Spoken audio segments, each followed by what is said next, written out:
Кыргызско-российский фонд как фонд, он исключительно уникален. И он еще, я надеюсь и уверен, что он еще выстрелит. Уже на этот момент очень много проектов, которых мы профинансировали, они выстрелили, хорошо работают. Да, были проблемы на начальном этапе. Но вы понимаете, перевести людей из той парадигмы купи-продай в производство, это требуется годы. Я благодарен нашим предпринимателям, им хватило 3, максимум 2-3 года, чтобы вот они, я знаю, что там одна идея была хорошая, она плакала вначале. Она практически чуть ли не разорилась. Но она встала на ноги, я очень так рад, что у нее все это получается.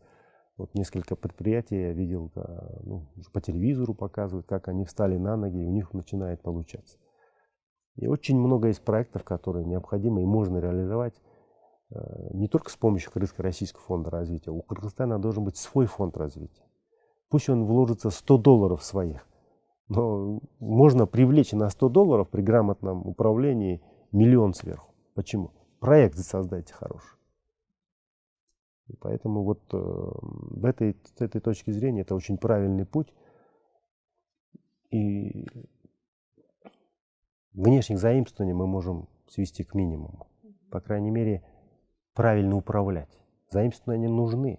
Но нужны правильная стратегия их привлечения, правильная стратегия управления этими вещами. То есть риски нужно разделять и так далее, и так далее. То есть с этой точки зрения нам нужна совершенно новая парадигма с точки зрения привлечения средств.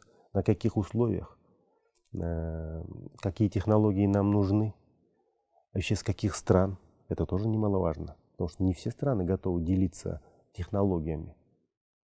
Они будут старые технологии давать, а нам нужны новые совершенно. Мы должны строить новую экономику. С этой точки зрения, конечно, опыт работы в фонде развития мне дал, во-первых, глубокое понимание экономики Кыргызстана, в каком состоянии она находится, какие отрасли самые уязвленные, износ основных фондов, там, в некоторых отраслях от 60 до 70%. То есть мы видим глубину катастрофы, что происходит. И самое главное, мы видим, а где есть проростки, где есть надежда, куда надо посмотреть. Это тоже мы увидели. И поэтому вот у меня есть твердое убеждение, что при стабильности в нашей стране мы быстро достигнем хороших результатов.